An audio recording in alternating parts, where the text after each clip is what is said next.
The Vikings were more than raiders on longships. They farmed harsh lands, worshipped strange gods, and punished their enemies with terrifying cruelty. They trained beasts for battle, carved runes to guide their fate, and built lives from fishing, forging, and endless war. Behind the sagas lies a world of strange truths, some brutal, some bizarre, all unforgettable. Today, we uncover 65 Viking facts about their beasts, their torture, their daily work, and more.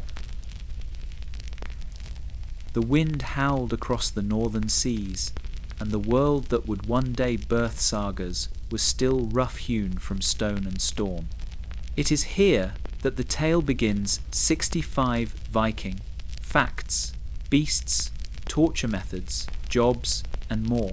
A story that rises from the frozen spine of Scandinavia, where fjords cut like knives into the land, where pine forests whispered with wolves, and where the soil gave little but asked much. To endure, a Viking man or woman had to wrestle with nature itself, finding strength not in ease but in hardship. Out of these harsh beginnings came the people whom kings feared, monks cursed, and poets remembered. The north was not kind, winters stretched long, and the sun often seemed no stronger than a dying ember. A Viking child grew to the sound of axes splitting wood, sails snapping on the shore, and the cries of seabirds wheeling over black water. There were no endless fields of grain, no gentle earth. Instead, there was rock, forest, and sea gifts that hardened the people like iron hammered on the anvil. The fjords, with their hidden inlets and steep cliffs, became both prison and pathway. From them, Viking ships would slip like shadows, bound for lands that had never heard their names. The forests gave timber, the rivers fish, and the mountains veins of iron. With hammer and fire, the blacksmith brought forth the edge of sword and spear, and with it, the power to raid or defend. The sea itself was the greatest teacher, shaping men into sailors before they were warriors. To live by the coast meant to know the moods of the tide, the bite of the wind, and the line of stars guiding longships across unknown waters. Even inland, the spirit of the sea dwelled in every hall, for it was the sea that promised wealth beyond what the thin soil could yield. Life was not merely survival, it was ritual and rhythm. The longhouse stood at the heart of every farmstead, its roof heavy with smoke, its benches lined with kin. There, Viking food filled wooden bowls, coarse bread, salted fish, broth thickened with barley. In times of feast, roasted meats and honeyed mead gave warmth, but in leaner months it was dried stockfish, skyer, and turnips that kept bellies from emptying. To share food was not only to live, but to bind oaths, for a meal was a contract, and breaking bread was breaking trust. And yet, for all the struggle, there was joy. The crack of laughter around the hearth, the chants of skalds reciting deeds, the sparkle in a Viking woman's eyes as she jingled the keys at her belt, symbols of power and command within the household. Children played games with bones and sticks, imitating battles they would one day fight, while old men leaned on staffs, whispering tales of Odin, Thor, and the weaving of fate by unseen hands. The dawn over the north was not just the start of a people, it was the forging of a legend. From icy coasts they would push outward, driven by hunger, ambition, and the restless fire of courage. Each oar stroke carried not only warriors, but farmers, traders, and dreamers, who brought with them gods, runes, and the fierce pride of the homeland. The Viking world was never meant to stay contained by its mountains and seas. It would spill over into kingdoms far and wide, leaving marks in law, language, and lore. So when the sagas speak of the Viking Age, they speak first of the land that shaped it, a harsh cradle of rock, frost, and sea, where survival demanded strength, and strength gave birth to glory. The North taught its children to endure, to sail, to fight, and to remember that every dawn was a challenge, and every life a tale worth carving into the stone of time. The Longhouse rose from the earth like the spine of a beast, its walls of timber darkened by smoke and storm, its thatched roof heavy with years of wind and snow. To pass through its carved doorway was to step into the heart of Viking life, for within its walls, kinship, survival, and honour were forged as surely as swords upon the anvil. When the long nights of winter fell across the north, the longhouse became more than shelter.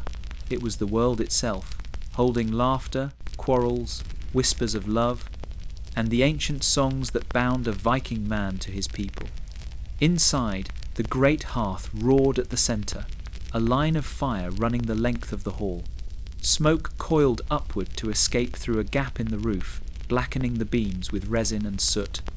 Around the fire sat the family, from the patriarch, whose voice commanded silence, to the Viking child, whose eyes sparkled wide at every tale. The air was thick with the scent of burning pine, roasting meat, and damp wool steaming after a day of toil in snow and mud.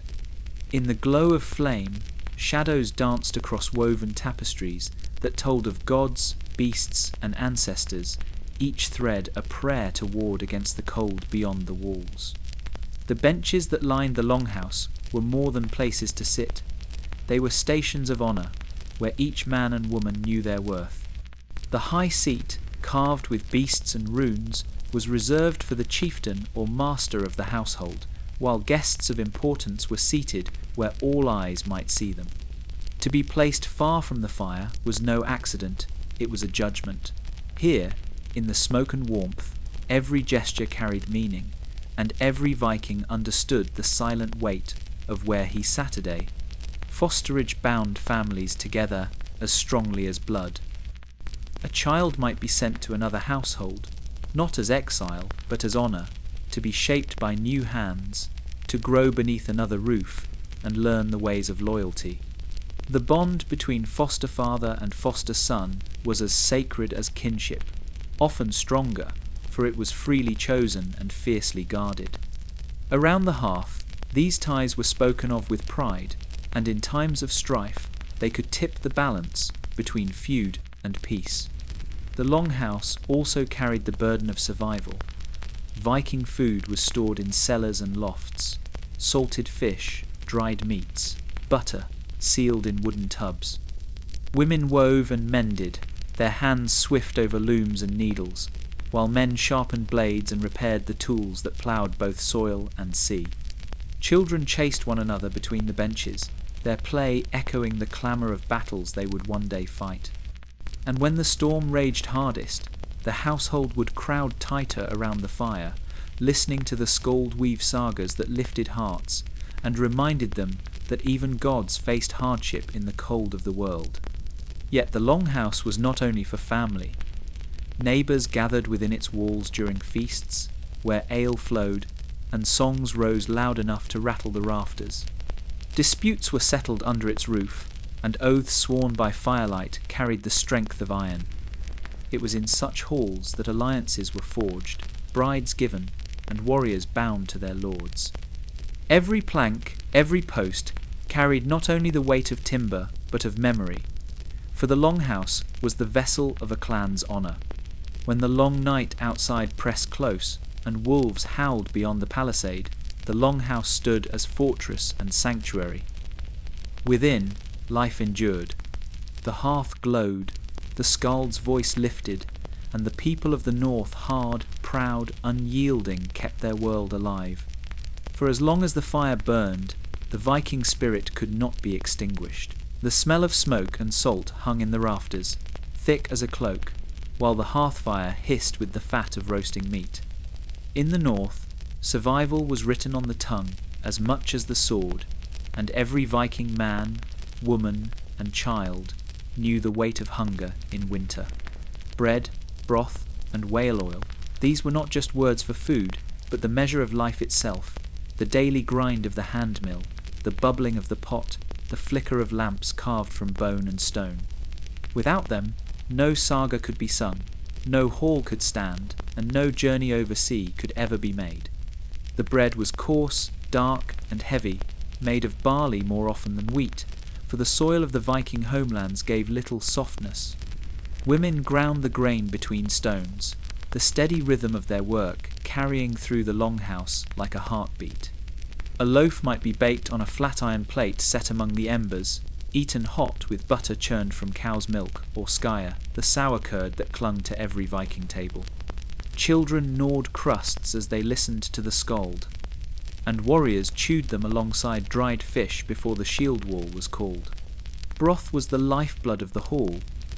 Into the great iron cauldron went whatever the season offered. Lamb shanks, goat bones, turnips, leeks, or cabbage. Barley thickened it, sea salt sharpened it, and herbs from the meadow gave it bite.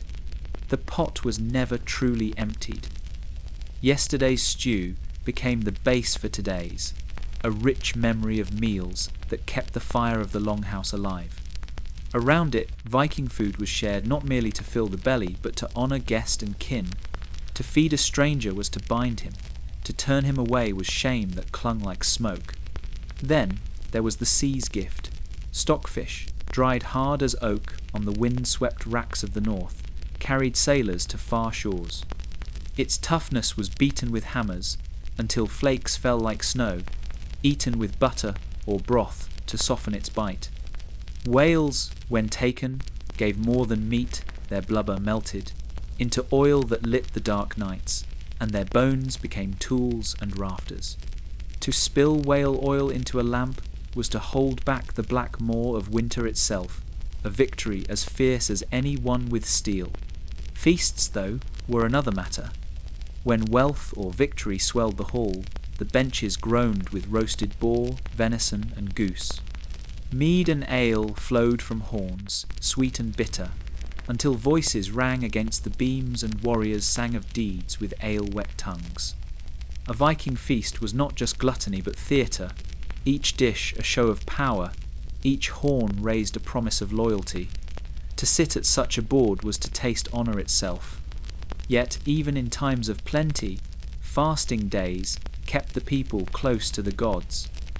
The church brought new rules as the cross spread over the north, but long before that, restraint was woven into the rhythm of life. Some days were lean not by faith, but by necessity, when the sea was too rough or the stores too bare, and then broth thinned with herbs was all that passed a man's lips. Still, even in hardship, the longhouse fire burned, and the duty of hospitality remained. For a Viking, food was more than sustenance, it was memory, bond, and shield against the dark. Bread gave strength to the farmer, broth warmed the child, and whale oil carried the flame that kept death at bay. In every crust, every ladle, and every flicker of light, the north whispered the same truth. Those who could endure hunger, and yet share their table, were the ones whose names would live on. The clang of hammer on iron was as much a song of the north as the skald's chant, for the Viking world was bound together not only by blood and battle, but by the tools in a man's hand and the silver in his pouch. Tools, trade, and tally sticks were the true veins of the Viking age, carrying life through the fjords, over the Baltic, and down the rivers that bled into the wide markets of the east. A Viking man might carry an axe for war, but that same axe split timber, trimmed sails, and built the ships that turned farmers into merchants and raiders into princes. Iron was scarce, dug from bogs in the form of ore, and smelted with sweat and smoke. Yet from it came the knives, nails, and hinges that kept a longhouse standing through the winter. A Viking child grew up watching sparks fly in the forge, learning early that no feast, no raid, no farm could stand without the labour of the blacksmith. The very ploughs that carved the soil, the sickles that cut the grain, and the rivets that held the longship's hull, all were born in the dark fire where iron sang. But tools were only half the story. Silver was the blood of trade, cut and hacked into bits to match the weight of scales carried in every pouch. A merchant might clip a coin from the far reaches of the east, measure it against a set of tiny bronze weights, and know its value in an instant. There was no single king's coin to bind them all. Instead, silver was judged by trust and balance, weighed as carefully as honour itself. Many a deal in the markets of Hedeby or Birka was sealed with the clink of hacked silver, a Viking hand steady on the scales, his eye watching for deceit. Markets were more than places of barter, they were crossroads of worlds. Furs from the cold forests of Sweden were traded for silks carried from Constantinople, while amber from the shores of Jutland gleamed beside spices from the deserts of Arabia. At Kaupang, Ribe, and York, stalls bustled with voices speaking in many tongues, the smell of Viking food mingling with the perfumes of faraway lands. A man might walk between rows of iron tools, brooches, glass beads, and bolts of cloth, his fingers tracing goods that had travelled farther than any warship. Down the rivers that cut through the east, the Vikings rowed their ships into the heart of trade itself. Along the Volga they drifted, past dense forests and hostile tribes, until they reached the markets of Bulgar and beyond. From there, silver dirhams of the Caliphate found their way north, stamped with strange letters and verses, carried in Viking pouches all the way back to the fire-lit halls of Scandinavia. In Birka's graves, these coins lie still, proof that a Viking's reach was as much about trade as it was about terror. The tally stick told the story of such deals. Cut with notches to mark debts and payments, it was a simple, trusted record in a world where parchment was scarce. Split down the middle, one half remained with the lender, the other with the debtor, and when the two matched, trust was proven.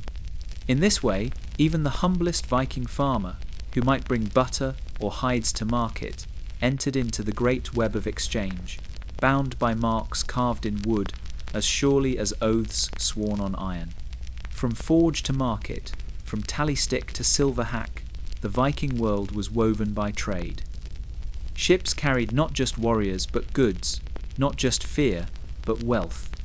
And in every tool, every coin, every carved stick of debt lay the proof that the North did not only survive by the sword, it thrived by the hand, the scale, and the promise that a man's word was worth its weight in silver.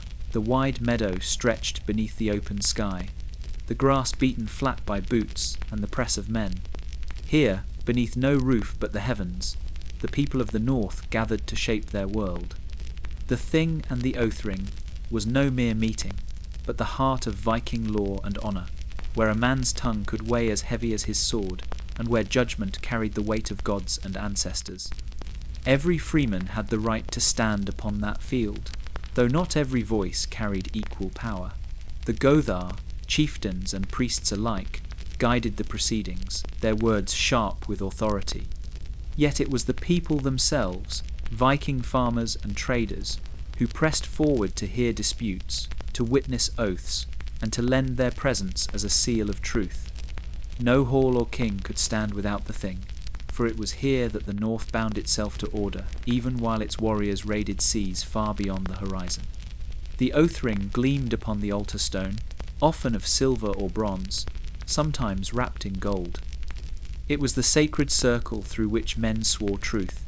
To touch the ring was to bind one's fate, for perjury, before it was not merely a lie, it was an insult to the gods themselves. A Viking man might lay his hand upon it, swearing to uphold a bargain, defend a friend, or speak only what he had seen with his own eyes. If he lied, the curse of Odin's spear and Thor's hammer was said to follow him, and shame would stain his kin for generations. Justice was carved not with iron, but with words and fines. Wergild the man price measured the worth of every life. To kill was to wound not only the body but the web of family, and so silver or cattle might be paid to restore balance. A Viking child's death was valued differently than a warrior's, but all had their worth set in law. Refusing to pay invited feud, and feud meant blood. Thus, arbitration at the Thing was not softness but wisdom, for endless vengeance could hollow out a clan until nothing remained but ashes. Disputes were fierce, voices rising like storms, each man pushing his claim. Yet even in anger there was ritual. Spears were planted in the ground to mark the sacred circle of law. Weapons might hang at the belts of Viking men, but none were to be drawn within that space. To violate the thing with bloodshed was to risk outlawry, the harshest punishment of all, when a man was stripped of protection and declared a wolf's head. Hunted, shunned, and without kinship, the outlaw was as good as dead, for no one might feed him, shelter him, or speak his name without inviting the same doom. Still, the thing was not only for judgment. It was the gathering of a people, a time when distant kin met upon the grass, when traders spread their goods, when marriages were agreed, and news of raids and voyages passed from mouth to eager ear. Skalds performed their verses, and the laughter of children rang among the crowds, proof that even amidst stern law, life pressed forward. The oath ring shone most brightly when chieftains raised their hands upon it, swearing loyalty or peace. Each touch bound not only men but clans, as solemn as any contract signed in blood. In the silence that followed such vows, the weight of the gods pressed close, as though unseen eyes judged the truth of every heart. Thus the thing endured, a living law beneath the open sky. It was the shield against chaos, the forge of peace, and the place where Viking honour was measured not by sword alone, but by the strength of an oath and the unbroken circle of the ring. Shame in the north was heavier than iron, sharper than steel, and when it struck, it cut deeper than any blade. Outlawry, neath, and bad endings were the shadows that stalked every Viking man. Reminders that honour was not only won in battle, but guarded in daily life. To lose it was to be cast from kin and law, left to wander as a wolf's head, no longer man, but prey. The worst of insults was the neath, carved into wood, sung in verse, or spat across a hall. It stripped a man of dignity. A neath verse accused him of cowardice, effeminacy, or betrayal, mocking him with scornful words that spread like fire across the fjord. Sometimes the insult took form in the shaming pole, a nithstang raised upon a hill, with a horse's head spiked atop it. Its curse faced the land of the enemy, calling down spirits and gods to ruin him and his kin. A Viking child, watching from afar, would feel the weight of its menace, for to bear the mark of neath was worse than death. It was the rot of the soul. Outlawry was the law's harshest blow. A man declared full outlaw lost all rights beneath the sky. He could not be sheltered, fed, or given even a cup of Viking food by friend or kin. Anyone might kill him without penalty, his blood free to be spilled as easily as a beast's. Outlaws crept through forests and moors, hunted like animals, sleeping beneath trees, while their names were cursed in the halls they once called home. Partial outlawry, lesser yet still cruel, drove a man into exile for years, with only the hope of return if his kin could bargain or atone for his crime. Blood feuds walked hand in hand with outlawry. If Wergild the man price was refused, the feud was born, and vengeance clung to families like a sickness. Sons inherited it as much as land, carrying the feud forward with every new wound. Arbitration at the thing might settle some, yet others boiled over, leaving corpses sprawled in fields and fjords. To escape the endless chain, a man might choose outlawry, fleeing the feud, but paying with his freedom. Thus, law and vengeance twined together, both shaping and tearing the fabric of Viking life. The wolves, Hedvarga i Veum was the final brand. To be named so was to be driven beyond mankind, a beast in the eyes of gods and men. No hall would take him in, no oath would bind him, no woman would weave his name into story. He could not call upon kin, nor stand at the thing, nor claim Wergild. A Viking man who fell so far became little more than a warning, a tale told to sons of what dishonour could bring.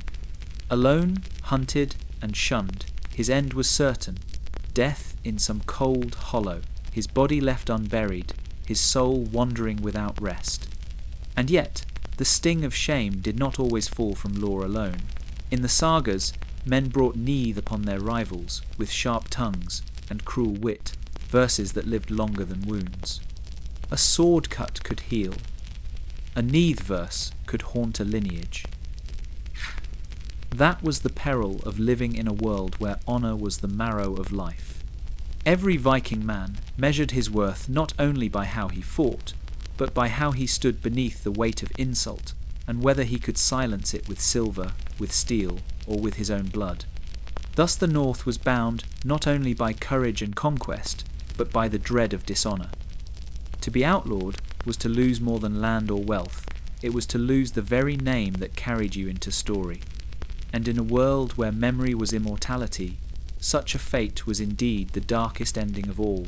The forge roared like a beast, its breath hot enough to blind, its belly glowing with the colour of blood, and Sunday, here, where hammer met anvil, the North found its true strength.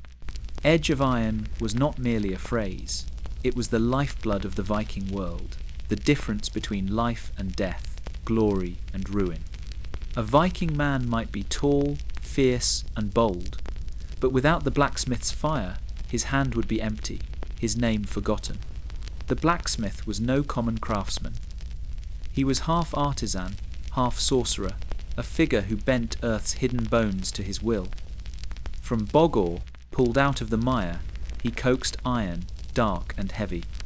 But iron alone was brittle, and the smith knew secrets handed down through generations, folding, welding and tempering, until raw earth was reborn as edge. The hiss of hot steel plunged into water was as sacred as any oath, the rising steam, a spirit rising from the depths.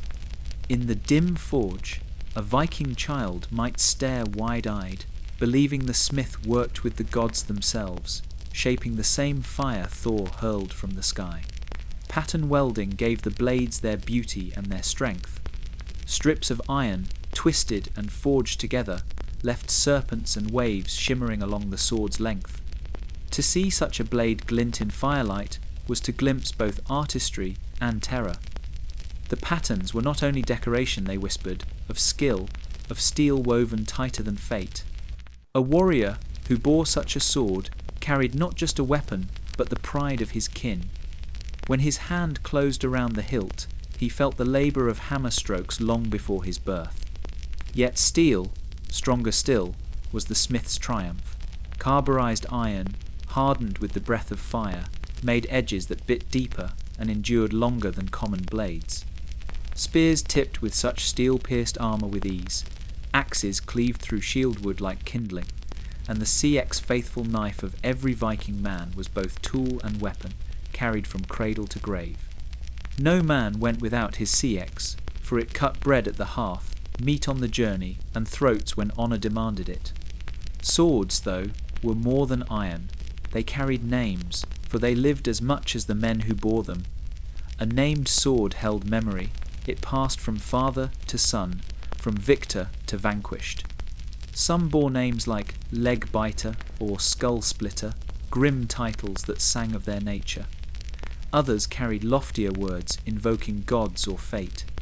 To draw such a weapon was to summon its history, to wield not only one's own strength, but the weight of every battle the blade had tasted. When skalds recited sagas, they spoke of swords as companions, betrayers, or avengers. For in the Viking mind, steel was never mute. The smith himself often lived apart, his forge on the edge of village or forest, his craft shrouded in smoke and mystery. Some whispered he carried power beyond men, for who else could command fire and shape the bones of the earth? Without him, the farmer's plough would rust, the longship's nails would fail, and the warrior's hand would falter. With him, a people spread from the fjords to distant shores, their fame carved into stone and song by blades that gleamed like frozen rivers. Thus the edge of iron ruled all. It tilled the field, cut the timber, defended the hearth, and carved the path of conquest across seas and kingdoms. To hold such a blade was to hold the soul of the North, bright, cold, and unyielding. And in every hiss of quenched steel, in every echo of hammer striking iron, the Viking world was reborn, sharper and stronger than before. The air before battle was thick, heavy with breath and silence. the earth trembling beneath 100 stamping boots. Then the call came, the horns brayed, and men moved as one. Shield wall and storm, this was the shape of war, the grim heartbeat of the Viking age, where brother pressed to brother, wood to wood, and fate waited in the space between shields. The round shield was no ornament. Broad, rimmed with iron, painted with spirals or beasts, it was both weapon and wall. Each Viking man carried one, not only to guard his flesh, but to bind him to his kin. Alone, a shield was frail. Together, they became a wall of oak and will, a living fortress that advanced step by step across the field. The rim of one shield overlapped the next, and the press was so tight a Viking child could walk along the line without slipping through. In this bond, no man stood apart, for his life rested on the steadiness of the one beside him. Spears were the first to fly. From behind the wall, they arched into the sky like a rain of iron, the sun glinting on their tips before they fell. Shields thundered under the storm, their bosses dented, their paint split, their edges gnawed by steel. Men grunted beneath the weight, yet the line held, for to falter was to open a door to death. Behind, the skald might chant to keep courage burning, his voice swallowed by the roar of weapons and cries. The clash of the first storm was the truest test, where all the boasts of hall and hearth met the raw measure of fear and fury. The brutal logic of the shield wall was simple: endure. The first clash was the breaking point. If the line shattered, the battle turned to slaughter. If it held, the enemy broke upon it like waves against stone. Axes reached over the rim to hack at helmets, swords stabbed through gaps, and men shoved with all their strength, seeking to drive their foes back, to open even a finger's breadth where death could slip in. Breath came in gasps, sweat mixed with blood, and still the press held, tighter, harder, until men felt more wood than air. Each warrior carried not only his own life, but his honour. To step back was shame, to flee was worse than death. Feuds might be forgotten in that press, for the man beside you was the wall that kept the storm at bay. A Viking man who broke the line doomed not only himself but his kin. Thus they braced, shoulder to shoulder, the storm crashing upon them, their cries lost in the roar of iron. When the wall broke forward, it was like a beast unchained. The push became a surge, and the foe was driven back, trampled beneath the advance. Shields splintered, spears snapped, but the fury of the charge tore through the enemy like fire through dry thatch. Some fell screaming, others fled, and the field was claimed in sweat and blood. Those who stood upon it when the storm ended earned more than victory, they earned memory, carved into song and stone. In the end, the shield wall was not only wood and iron, but the spirit of the North itself, steadfast, unyielding, bound together against a hostile world. It was the storm held back by courage, the fury of men forged into one. And when it broke forward, sweeping all before it, the Viking name was carried with it, sharp as steel, loud as thunder, eternal as the sea. They said the earth itself shook when they came, eyes blazing, mouths foaming, their howls carrying farther than any war horn. Berserkers and Ulf Hednar were not mere men, but terror-given flesh, warriors who fought as though shielded by madness or gods. To face them was to stare into something beyond reason, and even the bravest Viking man tightened his grip when such figures strode into the fray. The berserker bore the strength of the bear. Clad in pelts, sometimes stripped bare to the skin, he leapt into battle, heedless of wounds. Spears shattered against him, swords glanced aside, as if Odin's hand turned steel away. Some claimed they chewed strange mushrooms, their minds swallowed by visions. Others whispered of charms spoken in the dark, or the blood of beasts drunk before dawn. Whatever the cause, the effect was the same when the berserker's fury took hold. Nothing on the field seemed able to halt him. He was storm and slaughter, a Viking child's nightmare, and a skald's eternal verse. The Ulfaethnar were kin to them, though their spirit was wolf, not bear. Wrapped in wolfskins, they crouched and growled like beasts, their voices rising in unearthly howls before the clash. To fight as a wolf was to fight as a pack, swift and merciless, striking at flanks and hearts alike. In them lived the old cults, echoes of the time when man and beast were not so far apart, when a Viking man might pray to the wolf as easily as to the Allfather.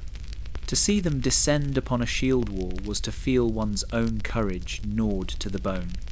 Was it sorcery, or was it simply the craft of war? Some sagas tell of men who could not be pierced by iron while the fury was on them. Others suggest their rage was born not of gods, but of mind and will, of belief so strong it became flesh. On the field, the sight alone of berserkers charging, weapons dripping, eyes wild, was enough to unmake an enemy line. Fear spread like fire, for who could hold steady when faced with men who laughed at wounds and sought death as eagerly as food?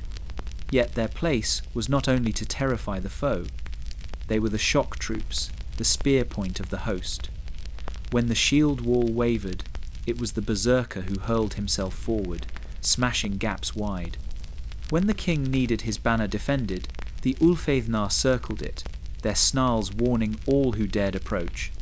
They were the embodiment of Viking ferocity, the living hammer that struck first and hardest, buying space for their kin to follow. But fury had its cost. The sagas speak of berserkers who could not still their madness after battle, turning upon friend as easily as foe.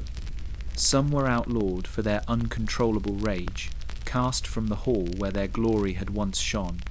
A Viking feast might toast their courage, but a Viking mother drew her child close when such men entered, for the fire in their eyes burned without mercy. Still, their legend endured, for they embodied what every warrior longed for: fearlessness before death, strength beyond the body, and the terror that breaks an enemy before blades cross. Whether born of mushrooms, of madness, or of the old god's favour, berserkers and Ulfeithnar stood as proof that war was as much of the spirit as of the steel. And when the battle smoke cleared, their howls still echoed across the fjord, half man, half beast, and wholly unforgettable. The sea was the true road of the north, wide and merciless, yet tamed by men who bent wood and wool into wings. Ships that bit the sea were the sharpest teeth of the Viking age, vessels that carried warriors, traders, and dreamers farther than the mind could wander. To see a dragon-headed prow slice through the surf was to know that no coast was beyond reach, no kingdom beyond the shadow of the north. The keel was the ship's backbone, carved from oak with the patience of the gods. From it rose the ribs and strakes, each clinker plank overlapped and riveted tight with iron nails. This way of building gave the ship both strength and flexibility, so that it bent with the waves instead of breaking. A Viking man could trust such a hull to ride storms that would splinter lesser craft. The very sound of hammer and axe shaping those timbers was as sacred as a skald's chant, for without it the sea would remain unconquered. Above, the woolen sail swelled like the chest of Thor. Dyed red or striped bold, it caught the wind and turned muscle into speed. A Viking child watching from shore would see the horizon fill with wings of cloth, dozens of longships gliding toward land as silent as shadows, until the crash of surf announced their coming. Rowers bent to their oars when the wind faltered, their rhythm steady as a heartbeat, each stroke pulling the warband closer to its prey. The lore of the sea ran deep. Men spoke of the sunstone. A crystal said, to catch the light even through cloud and mist, guiding the steersman when the sun itself was hidden. With such craft, a crew could find the path across the whale road, sailing to lands unknown and returning with tales to fire the hall. The North Star, the flight of birds, the taste of salt in the air, all these were read by seafarers, whose eyes grew sharper than any hawk's. No man became a steersman without years of watching sky and sea, for the ship's life and every Viking soul aboard depended on his hand. The longship was more than a vessel. it was a weapon. With shallow draught, it slipped up rivers, sliding into the heart of kingdoms unprepared. Its hull kissed the sand of any shore, letting warriors leap out with axe and shield in hand. Villages that thought themselves safe inland awoke to the thunder of war cries, for the ship had carried death upriver in silence. To flee from such a ship was folly, for it moved swifter than horse or cart, striking like the wolf before prey even smelled its coming. Yet these same ships bore not only raiders, but traders, pilgrims, and farmers seeking new homes. Across them travelled Viking food, amber, furs, silver, and the tales that bound distant lands to the north. On their benches, men sang to keep time, their voices rising above the wind, turning labour into song. At night, when the sea grew black, they wrapped themselves in cloaks beneath the stars, trusting the keel beneath them as they trusted their own kin. Every rivet, every plank, every woven sail was more than craft, it was destiny. These ships carried the north to Britain, to Francia, to Byzantium, even to the far shores of Vinland. They carved paths across the oceans, paths still whispered in sagas and marked in runes. And when the prow bit the waves, surging forward like a beast hungry for land, all the world knew the Vikings had come, borne upon ships that turned the sea itself into their servant. The same sail that blackened a horizon with terror could, on another day, carry peace, silver, and seed. Raiders, traders, settlers. These were not three different peoples, but three faces of the same Viking crew, bound by tide and season, hunger and chance. A Viking man who lifted his axe at dawn might, by dusk, be weighing coins in his palm or driving a ploughshare into foreign earth. Such was the restless, many-sided life of the north. When the prow carved through the surf and the longship grounded on some foreign strand, the first choice was made. Sometimes the call was for war. Villages unguarded, monasteries heavy with gold and books, towns too rich and too trusting, these invited the clash of steel. The cry of the raiders rang out, shields lifted, axes biting, and the land trembled as flames rose. To the victims, it seemed cruelty beyond measure, but to the Viking raider it was survival and honour, the gathering of wealth for kin, and the proving of courage before gods and men. Yet the same men who spilled blood in one harbour might dock peacefully in the next. Markets bloomed wherever ships gathered, and silver spoke as loudly as swords. The Viking trader laid out his furs, walrus ivory, amber, and iron, bartering for silks from Byzantium, spices from the east, or coins stamped with foreign kings. Scales and weights mattered as much as sword edge, and a sharp tongue could earn more than a spear thrust. Many sagas tell of men who fought bravely one season and returned the next with bales of cloth and barrels of wine, welcomed as merchants rather than marauders. And then, when the raids and voyages had filled the chests, came the settling. Some lands were too fair to abandon: the green valleys of Ireland, the broad fields of England, the riverbanks of Rus, the icy but promising fjords of Iceland. A Viking child might be born in a hall whose timbers had once been plundered from the same coast. Fields were cleared, cattle driven, and laws laid down, as though the axe had never sung in those same valleys.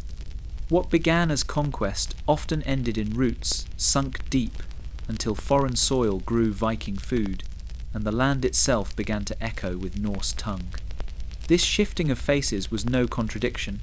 It was the logic of survival in a harsh world. The sea offered opportunity, and the Vikings seized it in whatever form it came. To plunder was swift, but perilous. To trade was steady, but uncertain. To settle was long labour, but it promised legacy. A single crew could shift from one role to the next, depending on the tide, the welcome they found, and the strength they carried in their arms. To kings and monks, they were raiders. To merchants, they were partners. To the land itself, they were settlers, carving furrows and raising halls.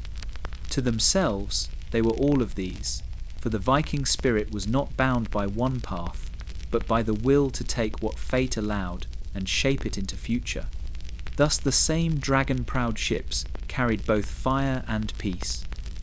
The same men who struck terror into hearts also built homesteads where their grandchildren played. The saga of the Viking Age was not written only in blood, but in bargains, struck, in fields sown, and in the steady rhythm of oars pulling toward whatever tomorrow the sea would yield.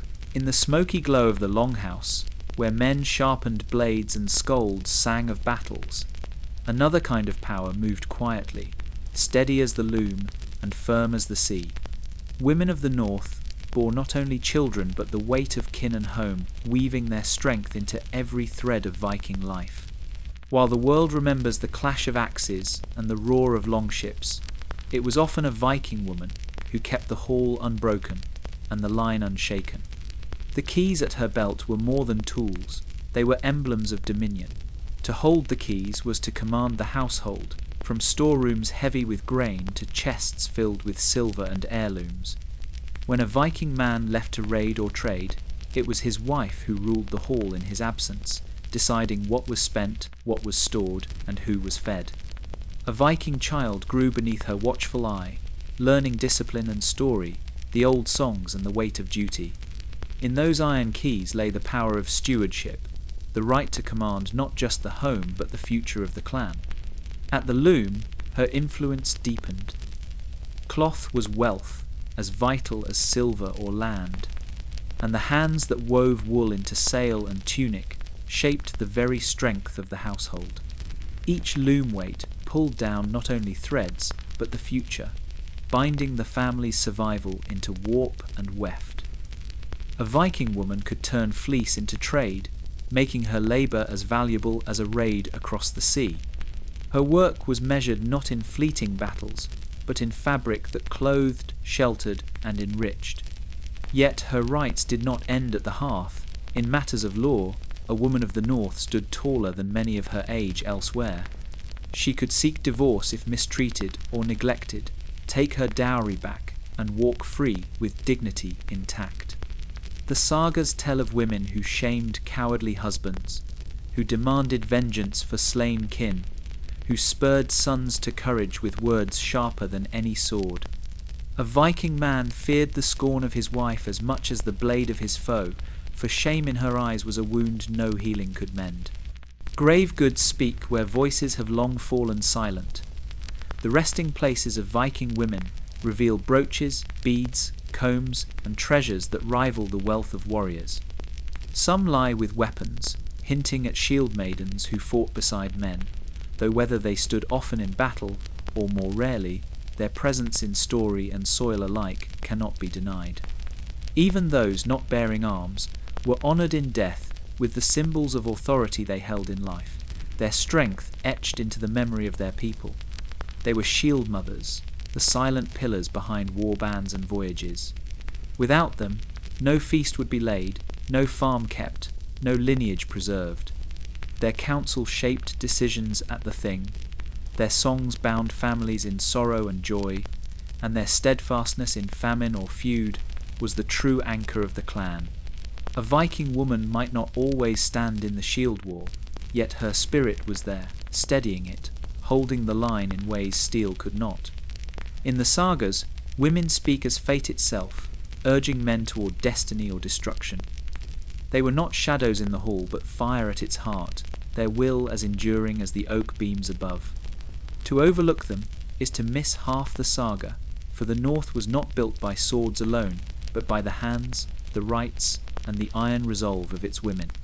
And so, when the wind filled the sails and men vanished into the whale road, it was the women of the North who held the keys, the kin, and the quiet power that kept the Viking world whole. In the firelit hush of a chieftain's hall, where mead frothed in horn and warriors leaned close to hear, words could weigh more than silver, sharper than steel. Skulds and the price of a poem, this was no idle craft, but the lifeblood of memory, honour, and power in the Viking world. A Viking man might carve his fate with sword edge, but it was the skald who etched it into eternity. The skald was no common singer. He was keeper of praise and insult, wielder of language as keen as a spear. His verses were thick with kennings, those riddling turns of phrase that clothed simple words in mystery, the whale road for sea, the battle sweat for blood, the swan of wounds for a raven feasting on corpses. To the untrained ear they were puzzles, to a chieftain or king they were tokens of wit and proof of mastery. To weave kennings was to show that one's tongue could dance as deftly as a warrior's blade. Court poetry was currency. A skald who stood before a lord and poured out a drapa, a long praise poem, might walk away with rings of gold, silver armbands, even ships or land. The gift was not mere payment, it was binding. Once praised in verse, a chieftain was marked, his deeds sung into the sagas, and to reward the singer was to honour both poet and poem. A Viking child might sit by the hearth and learn such verses, carrying them in memory long after both skald and chieftain were dust. But the price of a poem was not always silver. A skald could save a life with well-placed words, softening a lord's wrath or transforming shame into glory. There are tales of men condemned to death who, granted a final word, recited verses so sharp, so stirring that their foes spared them, unwilling to silence such a tongue. Yet the same power could doom. A biting neath verse, cast in ridicule, could strip a man of honour more cruelly than steel. To be the subject of a mocking poem was to be branded before the whole assembly, shamed beyond repair, forced into vengeance or exile. The skald's art was dangerous, for his tongue carried the weight of both curse and crown. He had to tread carefully, for words could stir feuds as easily as settle them. Still, his place in the hall was secure, for no Viking lord wished to be forgotten. In a world where stones bore runes and memory was wealth, the skald was the bridge between fleeting deeds and lasting fame. Without him, battles would vanish into the fog, victories fade, and names slip into silence. Thus the skald stood equal to warrior and seafarer, his tools no less potent than axe or oar. His reward was more than treasure. It was the knowledge that his words outlived the flesh of men. A Viking feast without a skald was only half alive. With him it blazed with immortality, every verse binding kin to kin, past to present, man to the gods themselves. So, when the hall grew quiet, and the poet's voice rose, it was not mere song. It was fate spoken aloud, a gift or a wound, a legacy or a curse. For in the north, steel might win the day, but the skald's poem won eternity, and that was a price no Viking, king, or thrall could ever afford to ignore.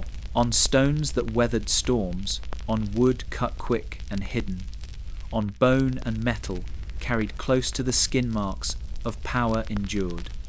Runes, charms, and carvings were more than letters.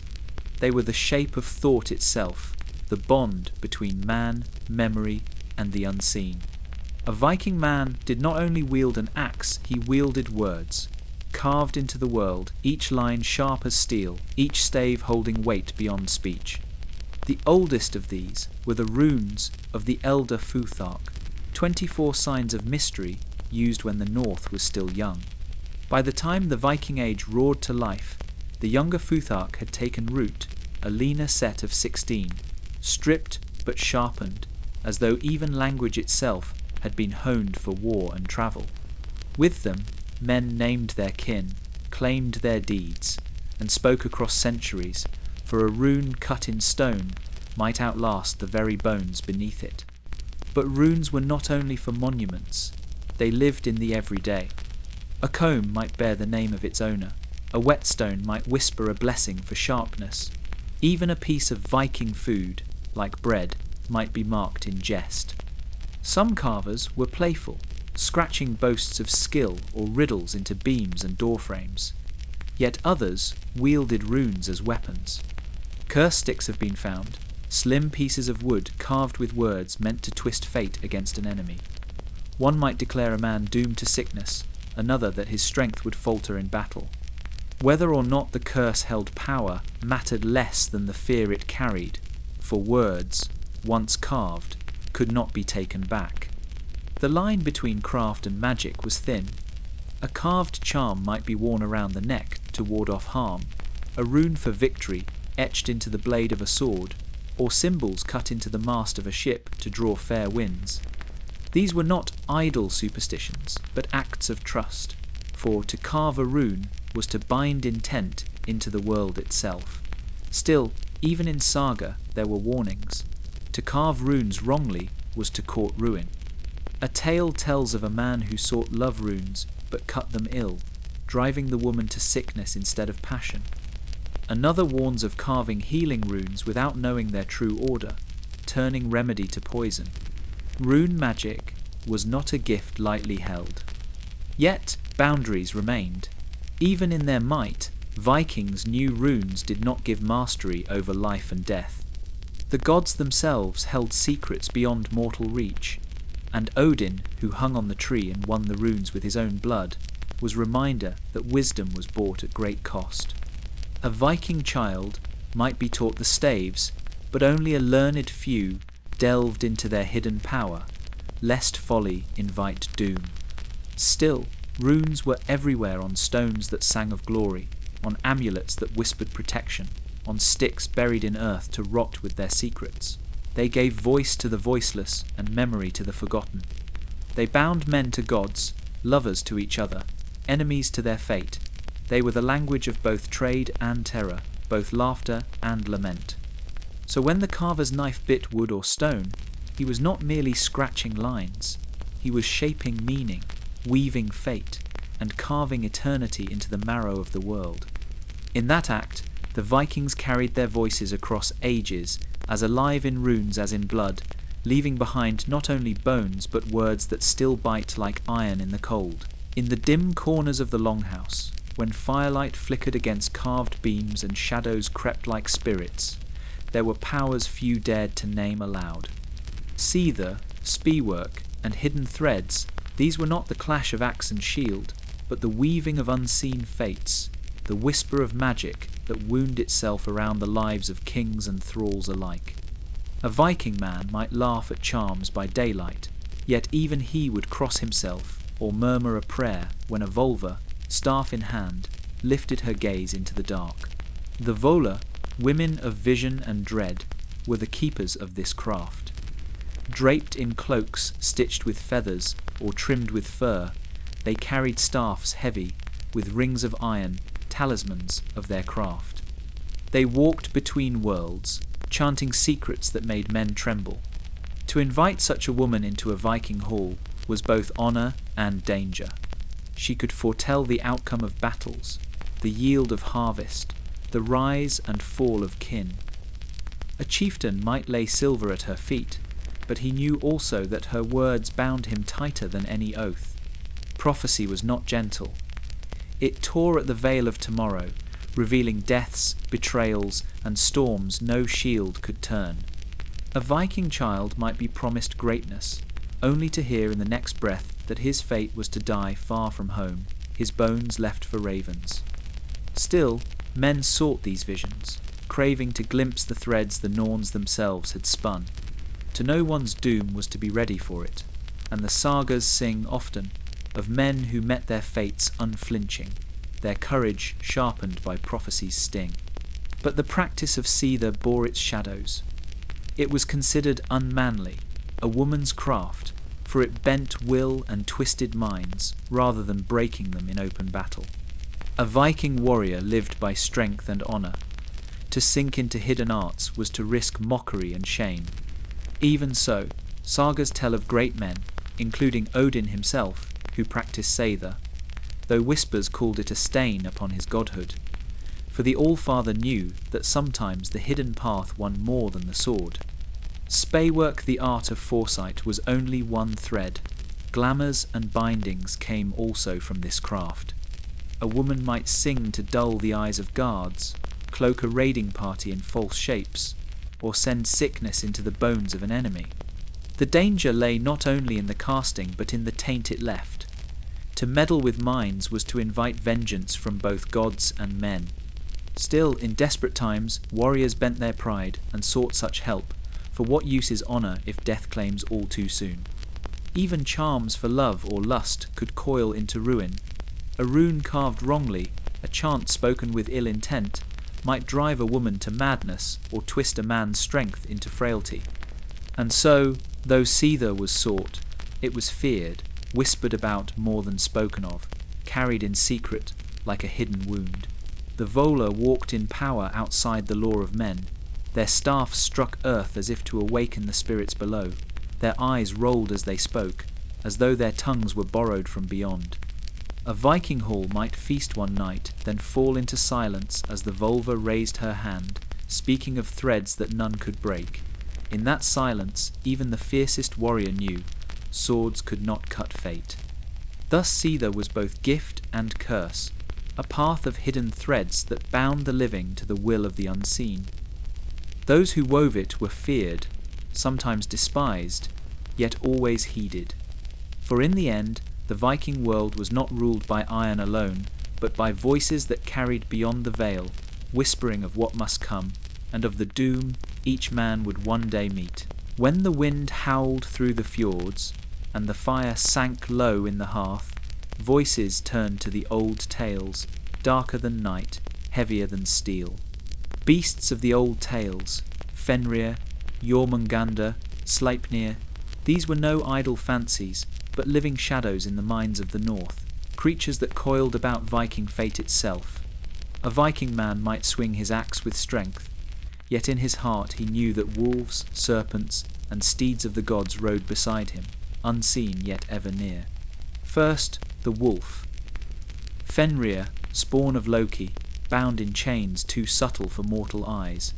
No iron could hold him, no stone could weigh him down.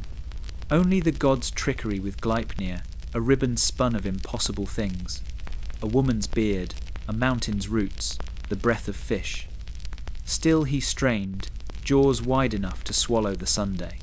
For Vikings, who lived with wolves circling their farms, Fenrir was more than myth. He was hunger itself, the unstoppable force of fate. To speak of him was to whisper of endings, for all knew he would break free at Ragnarök and devour Odin. In the wolf's fury lay a reflection of Viking wrath, a reminder that no bond, no matter how clever, could forever tame wild strength. Then, the serpent. Jormungandr, vast beyond measure, cast into the sea until his coils wrapped the whole earth. Sailors who braved the whale road saw his shadow in every wave, his hiss in every storm. To row beneath a sky heavy with thunder was to feel the serpent shift just out of sight. He was the enemy of Thor, the Thunderer, and their doom was twined together, one to slay the other, one to fall with venom choking his breath. For the Viking seafarer, Jormungandr was both terror and truth, the reminder that the sea gave life but could take it in a heartbeat. Every voyage felt the serpent's gaze, every keel striking surf as though biting the coils of the world itself. Yet not all beasts bore only dread. Sleipnir, the eight-legged steed, bore Odin himself across sky, sea, and underworld. Swift as thought, sure as destiny, Sleipnir was the horse no mortal could match. To the Viking warrior, whose life was bound to his horse as much as his sword, Sleipnir was the ideal strength beyond strength, speed beyond speed. He was the bond between worlds, carrying the Allfather where no other could ride. In his gallop was the heartbeat of battle, the rush of raid, the thrum of hoof that meant life or death. These three, wolf, serpent, and steed, were not idle tales told to Viking children on cold nights. They were symbols stitched deep into war culture, into belief, into the marrow of life. Fenrir was the rage no chains could hold, the berserker's fury that broke shield walls. Jormungandr was the vast unknown, the endless ocean that men braved in fragile ships, knowing they faced death at every tide. Sleipnir was the gift of swiftness, the dream of every warrior, to ride beyond mortal limits, to follow Odin's path into victory or doom. In every saga, beasts linger at the edge of sight. They were fate-given form, reminders that gods and men alike were caught in threads too strong to sever. A Viking man could carve runes, swing steel, or plough fields, yet still he lived beneath the shadow of Fenrir's jaws, upon the coils of Jormungandr, and within the hoofbeats of Sleipnir. To honour them was to face truth, that life was battle, brief and burning, and that even the gods rode toward their end. So the tales endured, spoken in smoke and song, beasts rising like storm over sea. They were not meant to comfort, but to steel the heart, to remind the people of the north that in their world, as in their fate, even monsters had their place. And when the end came, as it must, the wolf, the serpent, and the horse would be waiting. When the clang of iron faded, and the field lay strewn with the slain, the air was never empty. Beasts of the old tales Valkyries, Draugr, Landvatir, these were the unseen powers that brushed against every Viking life, forces that shaped destiny as surely as sword and sail. To a Viking man, they were not fancy but fact, as close as the wind at his cheek or the creak of timber beneath his feet. First came the Valkyries, the choosers of the slain. Not gentle maidens, but fierce riders in mail and helm, they rode unseen over the din of battle, their eyes sharp as ravens. A Viking warrior who fell with honour prayed their gaze would find him, that his soul might be lifted from the blood-soaked ground to feast in Odin's hall. To be overlooked was to wither in hell's cold embrace. Yet Valkyries could also stir dread, for they did not only guide the dead, they steered the living, whispering doom into the heart of a fight, making a shield slip or a spear strike true. A Viking child raised on such tales would look to the sky in awe, knowing that no clash of men was free from the shadow of their choosing. But not all spirits bore men away, some dragged them back. The Draugr, the restless dead, rose from their graves to stalk the night. These were no pale shades, but swollen, stinking corpses, stronger than when they lived, their hunger sharp for blood and treasure alike. Farmers told of Draugr crushing livestock. Warriors swore they had seen the dead rise on battlefields, still clutching rusted weapons. They were omens of greed, of lives unshriven, of men who clung to earth with foul intent. A Viking hall shuddered when such stories were told, and men carved runes or burned herbs to keep the dead in their mounds. Yet the fear remained, for who could know if a fallen kinsman would rest in peace or claw his way back to trouble the living. And then the Landvatir, spirits of earth and sea, guardians of every fjord, meadow and mountain pass. A Viking ship approaching shore struck its dragon-headed prow with awe and fear, for the land spirits might be angered by such fierce shapes. To honour them meant harvest, safety, and passage. To offend them meant famine or storm. A Viking farmer poured ale into the soil before the first plough, calling the spirits to bless the furrows. Travellers watched the flight of birds, the bend of trees, the sudden silence of beasts, all signs of Landvatir stirring. The very breath of the wind could be omen enough to turn a journey aside. Together, these beings wove the fabric of belief that wrapped around the north. Valkyries rode where men proved their worth, Draugr lurked where greed had poisoned the soul, and Landvatir guarded the ground beneath every step. They reminded all that life was lived not alone but among forces older and wilder than steel. A Viking woman who poured mead, a Viking man who raised his axe, even a Viking child who played at the hearth, knew that unseen eyes watched every act. The sagas breathed with their presence, their power-shaping tales as much as swords or storms. To live in the Viking age was to walk in a world alive with omen, where the wind itself could be warning, where the night might bring the dead, and where a battlefield might blaze with riders no mortal could see. These were not just beasts of story, but companions of fate, forever riding beside the people of the north. The sagas whisper of fates so cruel that even the bravest Viking man shuddered when they were spoken by the hearth. Blood eagle and other nightmares. These were punishments that hung like storm clouds over the north, half shrouded in truth, half sharpened by tale, yet always enough to strike dread in those who heard them. For in a world where honour was life itself, the manner of one's death was carved as deeply into memory as the swing of a sword. The blood eagle is the most infamous. The tale goes that the victim's ribs were hacked from his spine and his lungs pulled out, spread like wings across his back as an offering to Odin. Some sagas say it was vengeance dealt to kings who betrayed oaths, others that it was a terror unleashed upon foes to freeze their kin in fear. Yet the truth is cloaked in doubt. Was it truly done as described, or was the blood eagle but a poet's grim image for slaughter on the battlefield? Still, the threat of it echoed in halls. When a Viking child asked why men kept oaths, a father might mutter, "Lest the eagle find your back." Whether fact or fable, its power lay in terror. Beyond the blood eagle, there were other ways to unmake a man. A ship was life to a Viking crew, so to punish a thief or betrayer with the keel hauling of a gnar was fitting justice. The man would be bound, dragged beneath the barnacled belly of the ship, his skin torn raw as he scraped against wood and iron. Few survived, and those who did bore scars that marked them forever as broken. The sea, so often a giver of wealth, could just as swiftly grind a man into silence. The hanging groves were another dread. Sacred trees, often oak or ash, became places where the condemned were offered to Odin.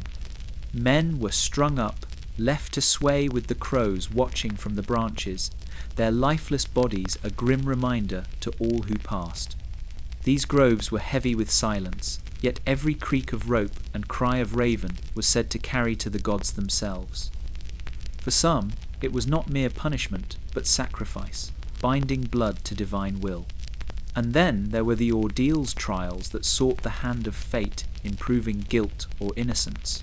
Ordeal by water, a man bound and cast into a stream, his survival or drowning judged as the god's decision.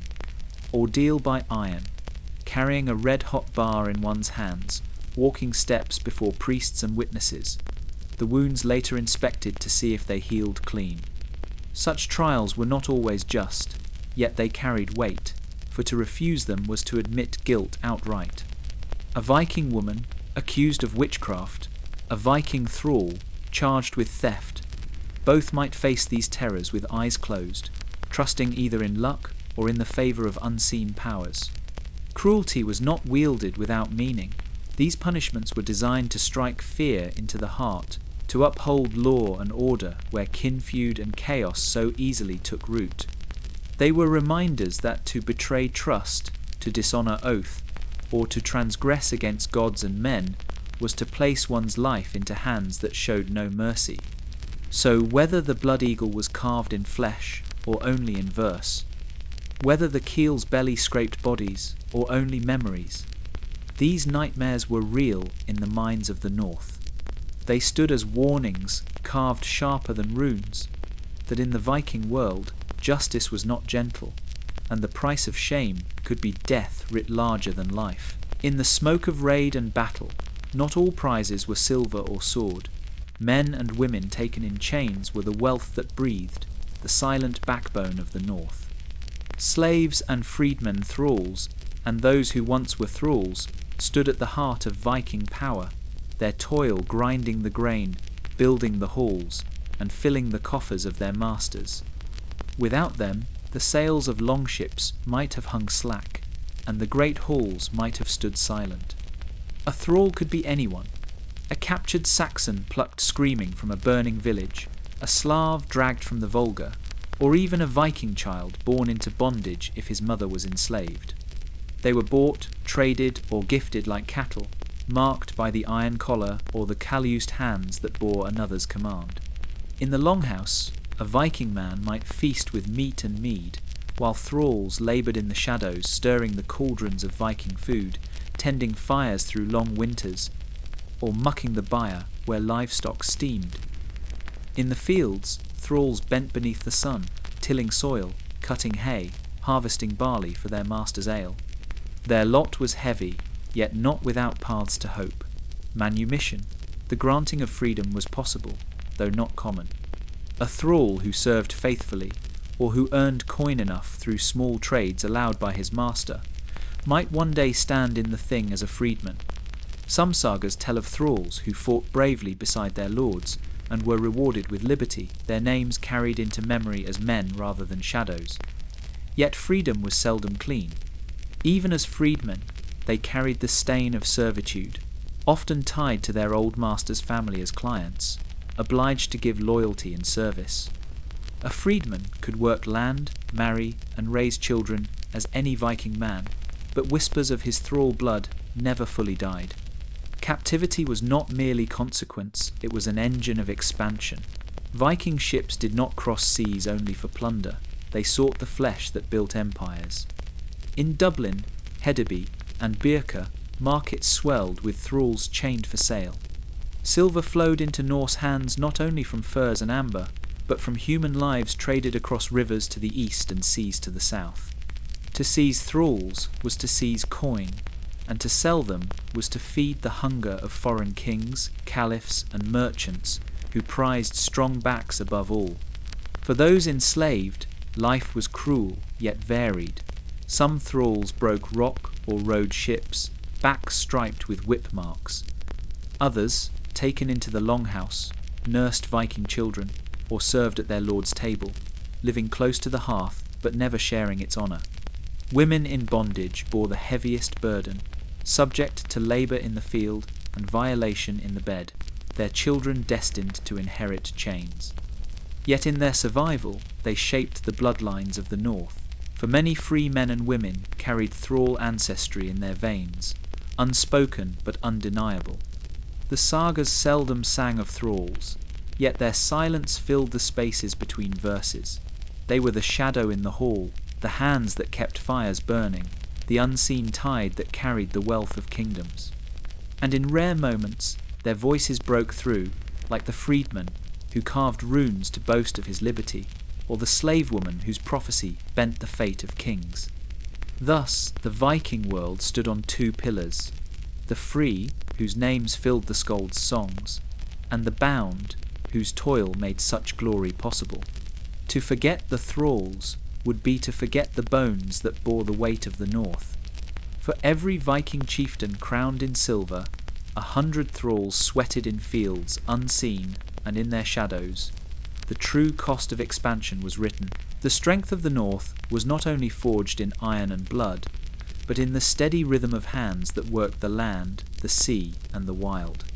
Jobs of the North farmer, fisher, hunter were the roots from which all Viking life grew. Before a Viking man could swing his axe in battle, he had to eat. Before a Viking child could learn the sagas at the hearth, the fields had to yield grain, the nets had to pull in fish, and the bows had to bring down game. The farmer was the spine of the fjord. His year turned on the wheel of the seasons, and he knew each one by smell and sound. In spring, he guided the plough, wooden and iron-shod, through soil thawed and black, while thralls and kin followed close behind, dropping seeds of barley and rye. In summer, he bent beneath the sun, cutting hay, turning it with pitchforks so that livestock might endure the winter. Autumn meant harvest, the granaries filled with barley ground into flour, the flax pulled and dried for weaving. Winter was no rest. Animals needed fodder, fences needed mending, and the longhouse never slept. A Viking farmer's skill was as much a shield as his spear, for a failed harvest could kill as surely as steel. Beside him stood the fisher, whose craft fed entire valleys. Nets woven from hemp and wool, heavy with stone sinkers, were cast into cold waters where cod, herring, and salmon teemed.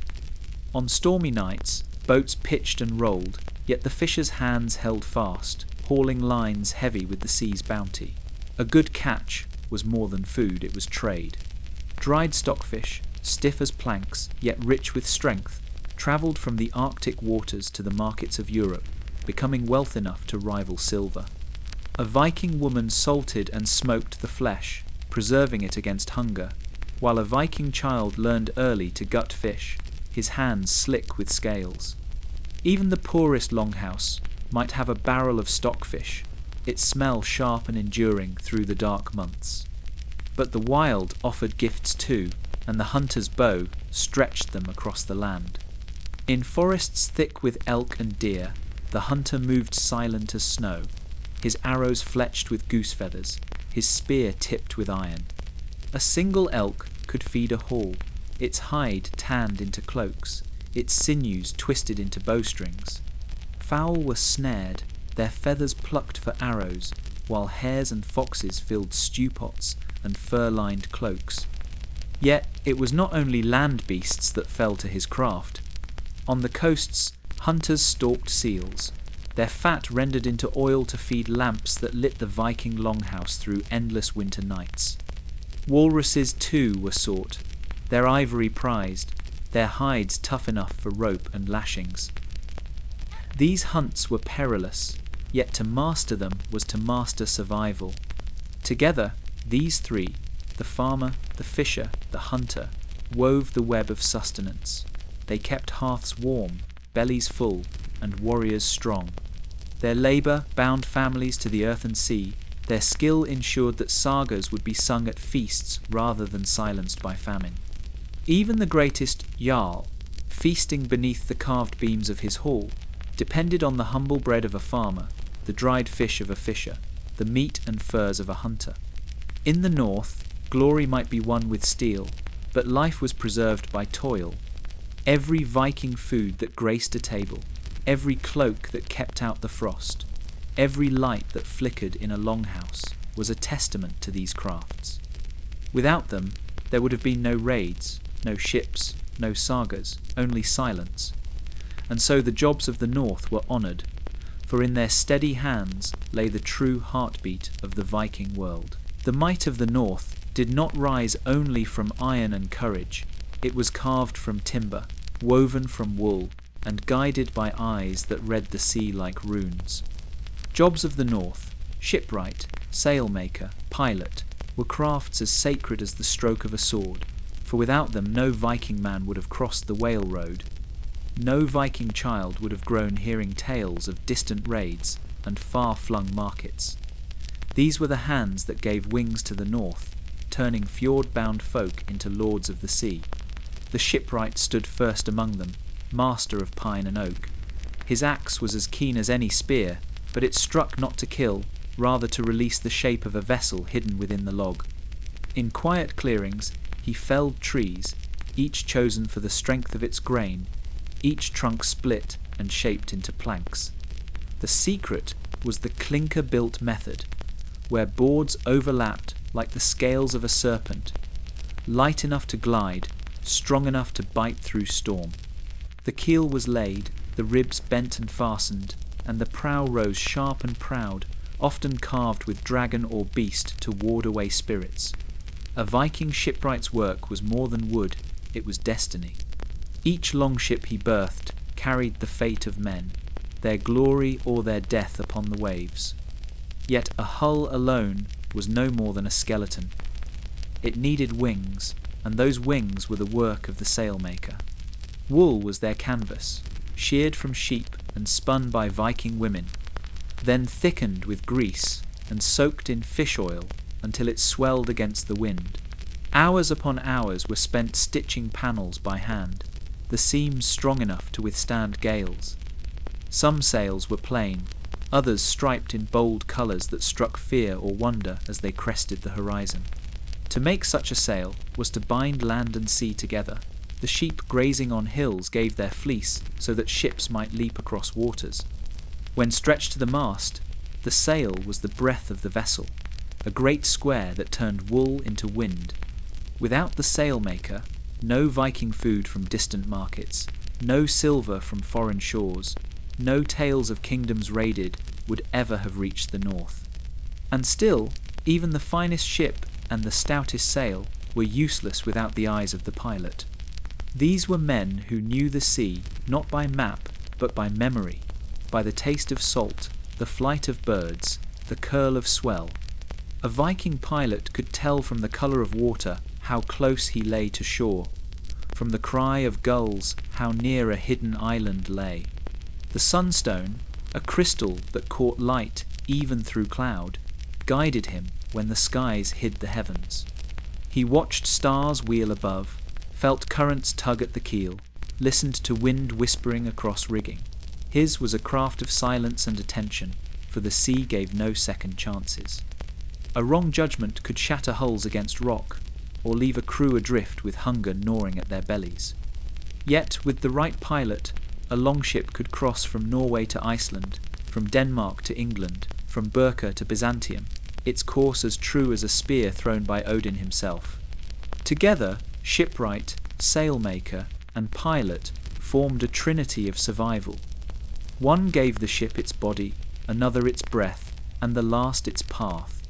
Their skills turned pine into prows, wool into wings, and men into masters of oceans. They were craftsmen, yet they were also keepers of fate, for every Viking raid, every Viking trade, every settlement built on foreign soil began with their hands. Without them, the saga of the North would never have been written, for the sea would have remained a prison rather than a road to glory.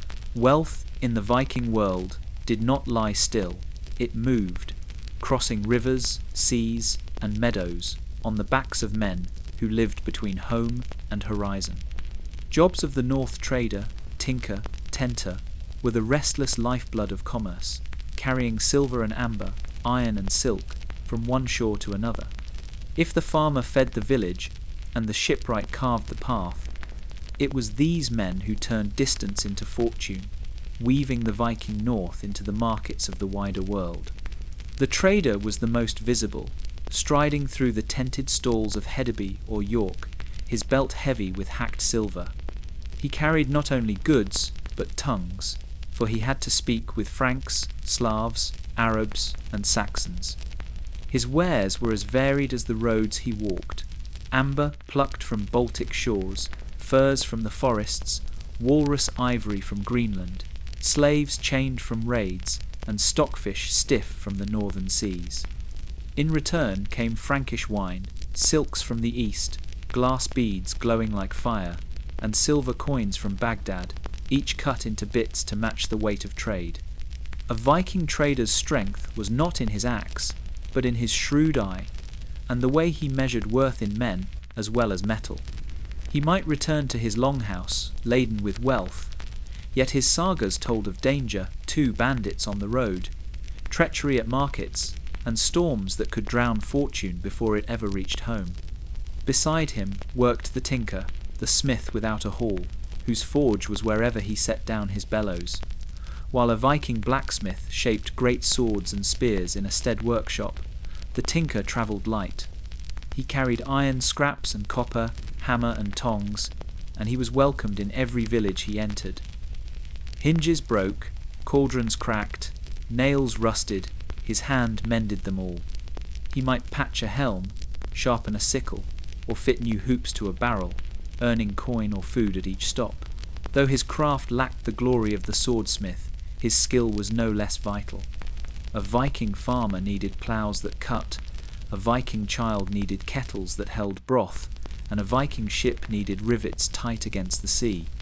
Without the tinker's wandering forge, the daily life of the North would crumble. And then came the tenter, less spoken of but equally vital, the man who stretched cloth wide upon wooden frames so it dried smooth and true. In a world where wool was wealth, the tenter's eye ensured that the sail was square, the cloak broad, the tent durable.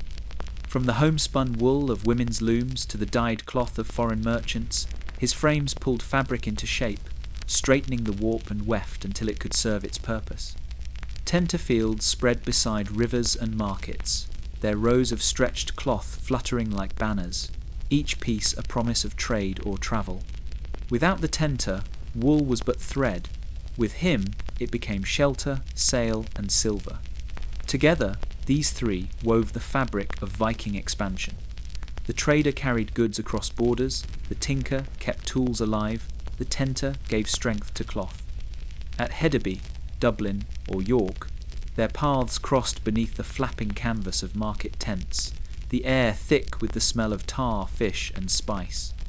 Here Viking food simmered in cauldrons, here coin rang in scales, here the North mingled with the South. To walk among these men was to feel the hum of a world in motion. So, when sagas speak of kings and battles, one must remember the humbler hands.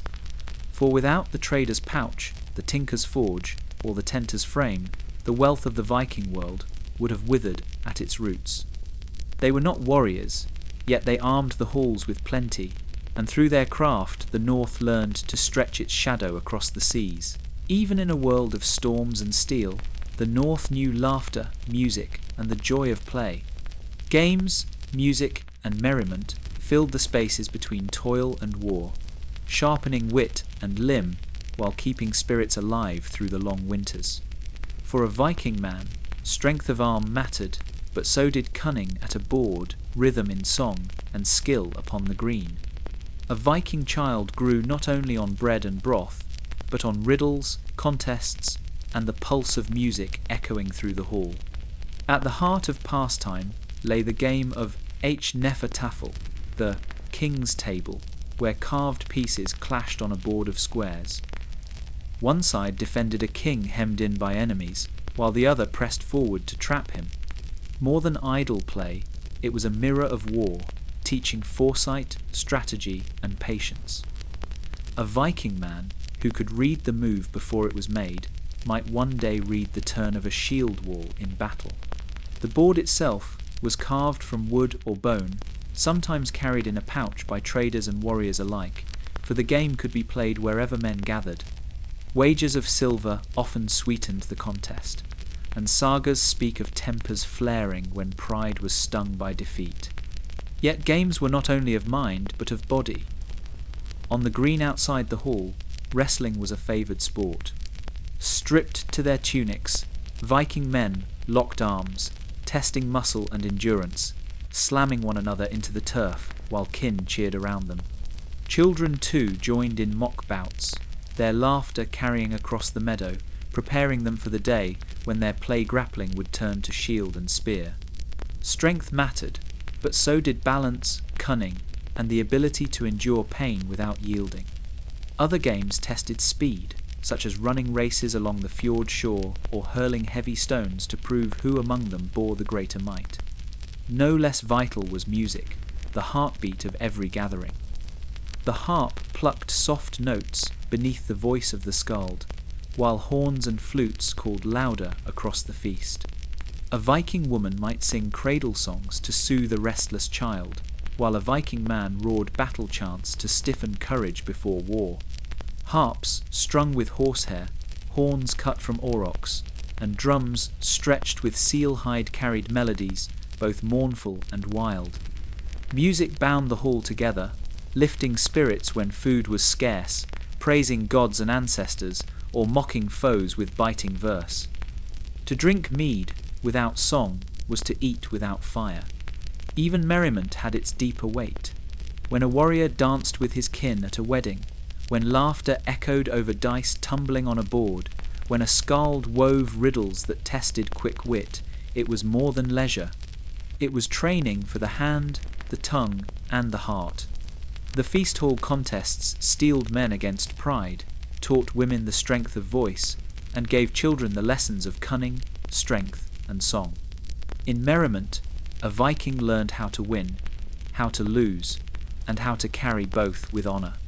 So the sagas remind us, the North was not only frost, blood, and fire. It was also laughter at the gaming board, music sung beneath smoke-dark beams, and joy in contests played upon the green. Games, music, and merriment kept the people of the fjords strong in spirit as well as body, and in their play lay the same fire that burned in their battle. For to live as a Viking was not only to fight and labour, but to rejoice and to sharpen hand and mind through joy as much as through strife. In the North, where wounds were as common as winter storms, life clung close to the skills of those who healed. Healing with iron and herb was no gentle craft, but a battle in itself, waged against torn flesh, fever, and the creeping hand of death. A Viking man who strode into war trusted his comrades to hold the shield wall, but he also trusted the healer waiting behind. Iron ready, herbs gathered, and old wisdom whispered at the hearth. On the battlefield, the work began amid cries and blood. When a blade tore skin or a spear lodged deep, the healer's hands did not falter. Iron clamps were pressed to stem bleeding. Cautery irons heated in fire were set upon wounds to seal them shut. The stench of burning flesh was harsh, yet it brought life in the stead of death. Birch pitch was smeared across gashes to close them, sticky and black, a barrier against rot. Bone splinters from shattered limbs were drawn out with tongs, and where a limb could not be saved, the iron knife cut swift, the stump bound tight to halt the blood's escape. But the healer's tools were not iron alone. Herbs gathered from meadow and forest carried powers known since the days of ancestors. Yarrow, plucked where it grew wild, was pressed into wounds to staunch bleeding, its leaves sharp and bitter on the skin. Angelica roots were chewed to ward off sickness, while juniper smoke was burned to drive out the unseen spirits thought to cause fever. A Viking woman trained in this lore might stir a pot of herbs over the fire, making a draught to ease pain or calm a restless child. Willow bark, steeped in water, dulled the ache of broken bones or throbbing heads, though the drink was as bitter as the winters themselves. Midwives, keepers of quiet knowledge, tended to women in childbirth. Their craft was less sung of in saga, yet no less sacred, for each Viking child born was another life to carry the kin forward. They rubbed bellies with oils, eased pain with herbs, and cut the cord with clean iron. Their hands were steady even in the darkest hours, when mother or child faltered, and though not all were saved, many owed their lives to the patience and skill of these women. They also knew charms and whispered words, for healing was never only of flesh, it was also of spirit. In the Longhouse, the healer's role stretched beyond wounds and births. Fevers were fought with hot stones wrapped in cloth, sweats drawn out in steam huts, and poultices pressed against swollen flesh. Honey, precious and golden, was smeared into cuts to keep them from souring, for it carried strength against rot. Fish oil was rubbed into skin cracked by frost, and broth rich with herbs was fed to the weak to bring them back to life. Yet all cures carried risk. A wrong cut of the iron could kill as quickly as the blow of a sword. Too much of a herb could poison rather than heal. Still, in a world where death was always near, the healer's craft stood as a shield no less vital than bronze or steel. So when the sagas speak of battle and bravery, they also whisper of those who bent over the fallen, mixing blood with smoke, iron with herb. For without their hands, the Viking man would bleed out on the field, the Viking child would not draw its first breath, and Viking food would not be placed before the hungry. Healing with iron and herb was the quiet war that kept the North alive, fought not with axes, but with fire, leaves, and unyielding resolve. Power in the North was not written in parchment or sealed in wax. It lived in the hall, where firelight shone on gold, where words bound men more tightly than chains, and where benches marked worth as surely as scars. Oaths, gifts, and ring-givers were the heartbeat of Viking lordship, the invisible web that held together crews, kin, and kingdoms. A Viking man's promise was no light matter. When he swore an oath, hand upon the hilt, or laid upon the sacred ring, he was binding not only his honour, but his fate. To break such a vow was to tear one's name to pieces, to invite exile, mockery, or even the fate of outlawry. Oaths forged alliances stronger than steel, pledging loyalty to a chieftain, swearing vengeance for kin, or promising peace between feuding families. The thing itself, where law was spoken on the grass, relied upon such words, for without trust no judgment could stand. But oaths alone did not hold men, gifts did. In the hall, beneath the smoke-dark rafters, a lord sat high on the bench, his arm heavy with treasure. He was the ring-giver, the one whose wealth spilled from plunder, trade, and tribute. When he clasped an arm ring around the wrist of a warrior, he was not merely giving gold. He was forging a bond. I give, therefore you stand by me. I reward, therefore you fight and die at my side. The glitter of silver weighed with expectation. a reminder that no man ate or drank in the hall without owing loyalty in return. The politics of the benches was another measure of worth. A man's seat in the hall told the tale of his honour. Near the high seat sat the trusted, the brave, the kin whose words mattered.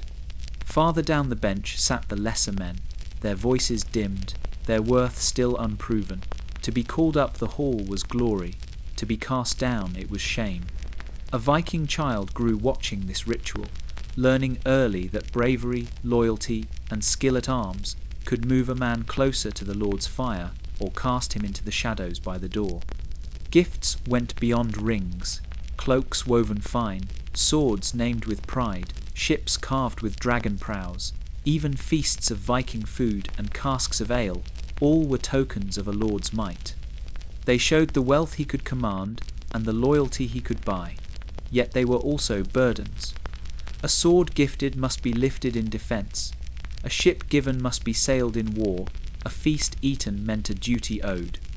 Thus the gift economy was not idle generosity, but the very gears of power turning men's bellies, hands, and hearts toward their lord. Even skalds, the poets of the hall, were part of this exchange. Their verses praised the giver, weaving his deeds into saga song, ensuring his name would outlive him. But the price of such a poem could be high. If a skald mocked instead of praised, the insult could topple honour more swiftly than any blade. So the hall was more than timber and fire. It was the forge of loyalty, the theatre of power, the place where treasure gleamed not for its own sake, but for the bonds it wove. A Viking lord who failed to give was no lord at all. His warriors would drift, his oaths would shatter, and his bench would sit empty. But the ring-giver, who gave wisely, who bound men with gold and feasts, with oaths sworn upon sacred iron, was a man whose hall roared with strength, and whose name echoed far beyond his fjord. Thus the sagas remind us, steel may win a battle, but gifts and oaths win an age. And in the glow of the longhouse, where benches creaked and rings gleamed, the North's true power was measured in loyalty paid and loyalty kept. Westward the horizon called, and the Norse answered, their sails biting into seas few dared to master. Storm lines, Iceland, Greenland, Vinland, these were not simply names upon a map, but the living edges of the Viking world, carved by wind, hunger, and boldness. Each was a stone in the chain of settlement that carried men and women from the fjords of Norway into the unknown, where summers were short, winters cruel, and the earth gave little without struggle. Iceland rose first, the land of fire and ash. Here, Viking men cut turf from the earth to raise walls against the cold, while smoke from hearth fires curled through low-roofed houses. A Viking child played on the black sand, the hiss of hot springs in his ears, learning early that this was no gentle land. Yet the soil, though thin, bore grass enough for sheep and cattle. Barley could grow in the better valleys, and fish swarmed the coasts in endless shoals. Iceland became a place of chieftains, a place where sagas were born, and where the Thing, the great assembly, rose as the voice of free men. Farther west still lay Greenland, its name more hopeful than true. It was a land of ice-edged fjords, where Viking women tended sheep and goats within turf walls, their hands red from cold water as they scrubbed wool. Men went to sea for seal and whale, and to the hunting grounds for walrus ivory, the treasure of the north, shipped back to Europe and traded for iron, cloth, and finery. Life was harsher here than in Iceland, for the summers were brief, and when storms came early, ships were lost to the deep. Yet the Greenlanders endured, scraping life from stone and sea, proud that they had stretched the line of settlement farther than any before. Beyond Greenland lay a shore whispered of in sagas, a place where grapes grew and forests stood tall Vinland. To a Viking man starved of timber on the western edge, the sight of endless woods was wealth beyond measure. Here the hunters found game in abundance, the rivers ran heavy with salmon, and the air was gentler than the ice-bound fjords they had left behind. But Vinland was not empty. The sagas tell of skirmishes with the Skraelings, the people who lived there before, fierce and unwilling to yield their land. For all its riches, Vinland was too far, too costly to hold. Settlements faltered, dreams of empire shrank, and the storm lines retreated eastward again. Still, the tale of these storm lines was not of failure, but of the sheer reach of the north. Iceland thrived with poets and farmers. Greenland endured, its walrus ivory carving paths into the wealth of Europe. Vinland, though fleeting, proved that Viking sails had brushed the very edge of the world long before others dared. The turf houses, the ivory, the brief summers that allowed barley to grow, all of these stand as proof of Viking resolve. They were not simply raiders but settlers, builders of farms in the most hostile places, dreamers who followed storms into lands uncharted. And though some colonies faded into silence, the memory of their courage did not. So, when the sagas speak of storm lines, they tell of more than ice and ocean. They tell of a people who set their homes against the western wind, who dared the sea's teeth, who laid hearths in lands where no fire had burned before. Iceland, Greenland, Vinland, the names still echo, like the crash of waves upon the prow, reminders that the Viking world stretched farther than fear, and that even at the edge of the earth they built, they endured, and they left their mark. The tide of faith came to the north, not with sudden fire, but with slow persistence, carried by traders, kings, and wandering priests. Cross on the strand was the mark of that tide, planted where surf met sand, where once only Thor's hammer had held sway. The Viking world, fierce in its gods and proud of its rights, found itself drawn into a new covenant, not by surrender alone, but by weaving Christ into the warp of custom. At first, the cross was foreign. A Viking man knew the strength of Odin, the favour of Freyr in harvest, the battle lust stirred by Tyr. What need had he of a nailed god, pale and bleeding, whose triumph came through death?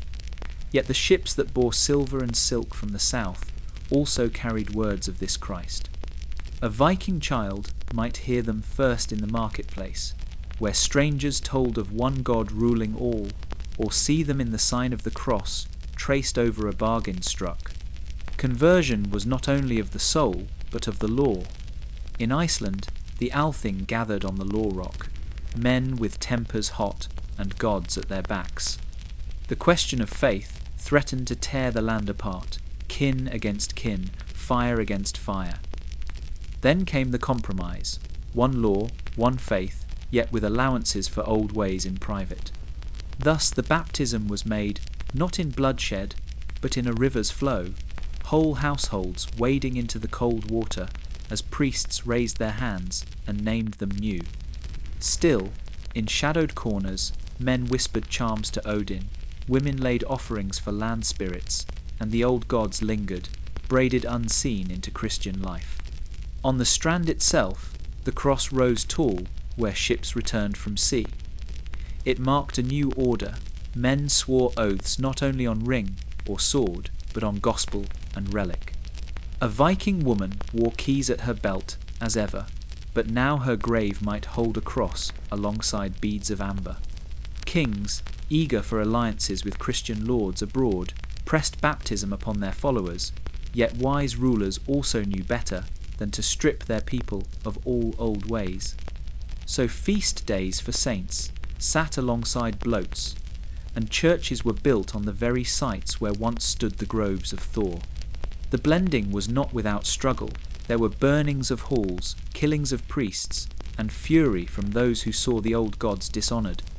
But there was also cunning adaptation. The Valkyrie, who once carried warriors to Odin's hall, was mirrored in angels bearing souls to heaven. Christ's suffering was told to men who knew already of sacrifice, and his victory over death was sung with the same fervour once given to Ragnarok. In this way, the Viking soul walked two paths at once. On the outside, a Christian burial with cross and prayer. Within, the unspoken memory of fire ships sent to sea or runes carved in secret on wood. The people of the fjords and meadows did not discard their world.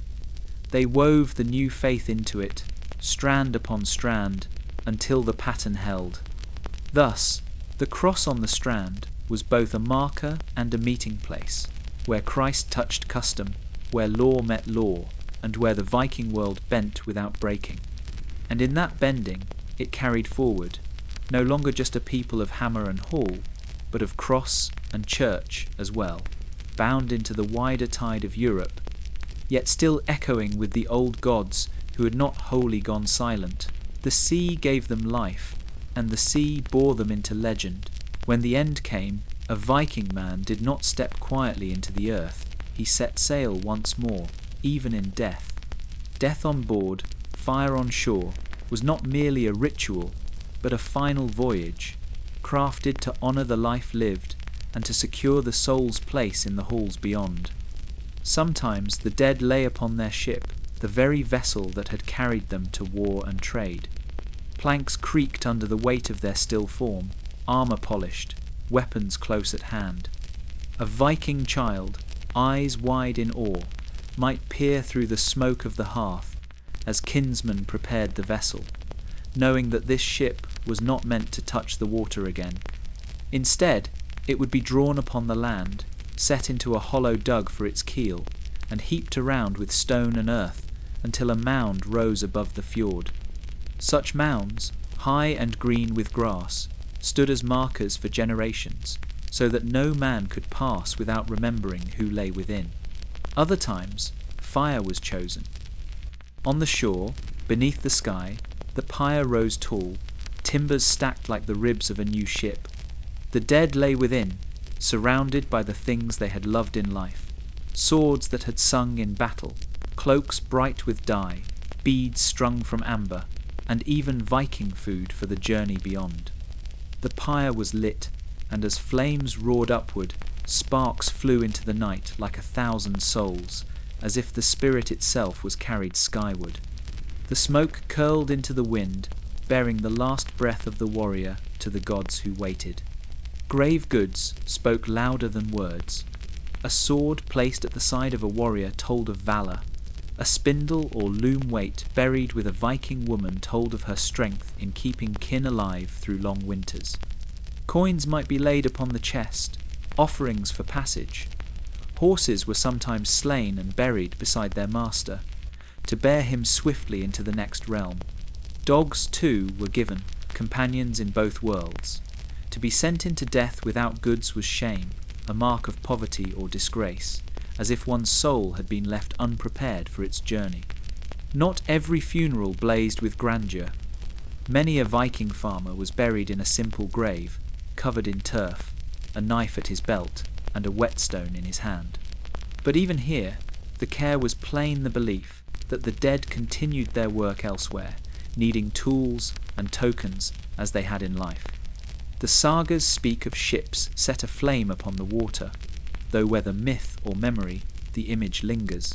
A vessel drifting into darkness, fire consuming its hull, the sea carrying both ashes and spirit to the horizon.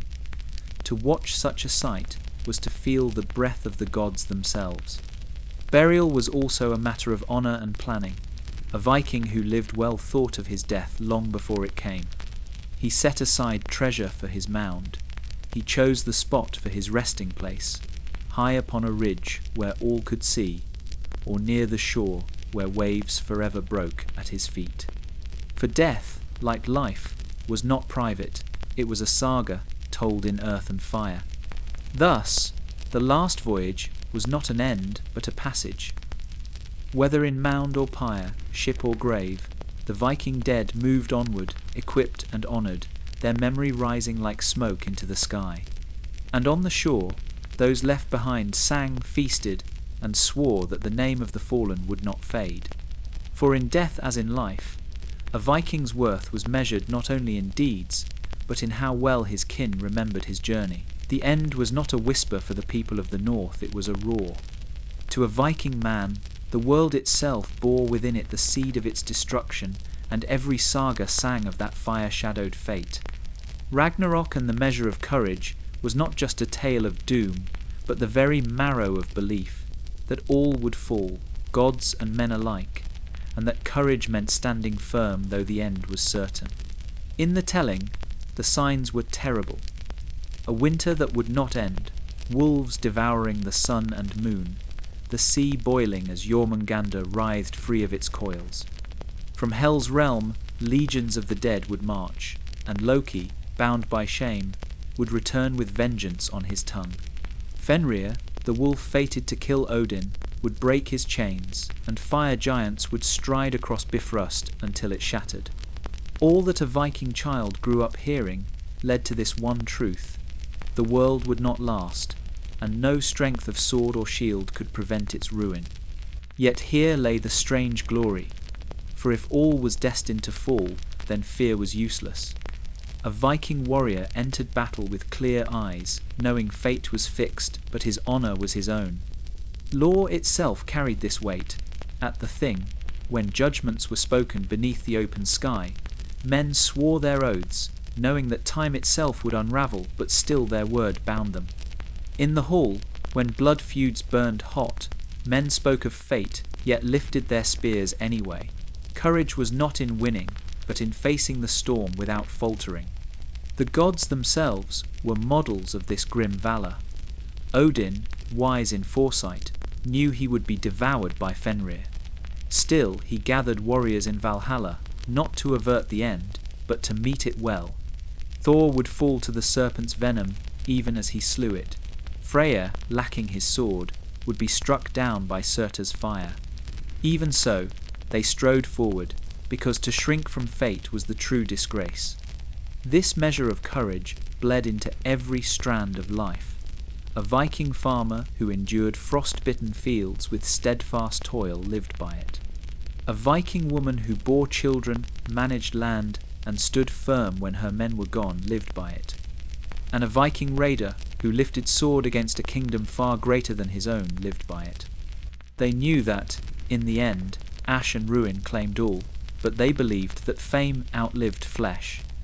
The sagas remind us again and again, cattle die, kinsmen die, but a good name never dies. Even Ragnarok itself promised rebirth. After the flames and the flood, the earth would rise anew, green and fresh, with two humans surviving to people it again. Balder, the fair god, would return from death, so the Viking people saw not only destruction, but the wheel turning, a new dawn beyond the night. This tempered their vision. The end must come, but from it came beginning. Thus, law and war alike were shaped by the shadow of Ragnarok. To fight was duty, to stand was honour, to speak truth was binding, even knowing the world would one day crumble. The Viking spirit was forged in that fire, hard as iron, unbending as oak, knowing that courage was not about victory, but about how a man met his doom. And so the sagas close their grip, not with despair, but with defiance. For when the wolf breaks free and the sky burns red, the true measure of a Viking will not be in whether he lived, but in how he faced the storm. When the last prow slipped beneath the fjord, and the last longship's oars fell silent, the Northmen did not vanish. Their blood, their words, their ways scattered like sparks from a fire, carried by the winds of time. After the oars fell silent is the tale not of endings, but of what lingered, how the Viking man, the Viking woman, even the Viking child, left echoes that still hum through the veins of the modern world. Languages bore their mark first. The Norse tongue mingled with others like water poured into mead. In the Danelaw of England, 1,000 words took root. Law, sky, husband, window, simple sounds that carried the weight of daily life. Even today, these words whisper of longships on the Humber, of Viking food eaten in smoky halls, of bargains struck at the Thing. Place names are tombstones and torches both, carved into the land where they settled. Look across the maps of Britain and you find their touch. By for a farm, Thorpe for a village, Toft for a homestead. Each ending is a memory, a mark that they once stood upon that soil, tilled it, claimed it, and called it home. Blood tells its own saga. in the bones of farmers in Yorkshire, in the strands of hair unearthed in Iceland, in the faces of children born centuries after the raids, the Viking spirit endured. DNA traces tie men in Dublin to fjords in Norway, women in Orkney to kin in Denmark. The great mingling of thrall and freeman, settler and native, left a tapestry no sword could cut. A Viking raid did not always end in fire. It ended in marriage, in birth, in blood mixing, until it could no longer be untangled. Law, too, bore their print. The Thing, where a free man stood upon the grass to speak his case, shaped the roots of assemblies far beyond the fjords. The habit of oath rings, of arbitration, of wergild payments instead of endless blood feuds, sowed seeds in the soil of governance. Even now, councils and parliaments echo that first clearing where Viking men debated beneath the open sky. Their sense of fairness, tied not to mercy but to balance, became part of the bedrock upon which kingdoms built their order. And yet, more than language, more than blood, more than law, it is the spirit that lingers. The seafaring hunger, the will to push past the edge of the known, still surges in human veins. A Viking shipwright once bent pine to his keel, trusting wind and stars to carry him. Today, that same daring burns in explorers who walk deserts or sail cold seas. It is the same spark that drove a Viking skald to carve runes upon wood, knowing words might outlast his breath. The silence after the oars did not mean the silence of their memory. In stories sung, in place names whispered, in the very shape of laws and customs, their presence endures. A Viking child laughing on a farm in Iceland did not know that his descendants would still plough that soil 1,000 winters later. A Viking woman holding the keys to her hall did not know that her voice of strength would echo into the rights of daughters yet unborn. A Viking warrior raising his sword at dawn did not know that the sagas would outlast his bones. And so, after the oars fell silent, the song continued. It hums in the land, in the tongue, in the law, and in the blood. The longships may sleep beneath the waves, but their spirit rose on, eternal as the tide.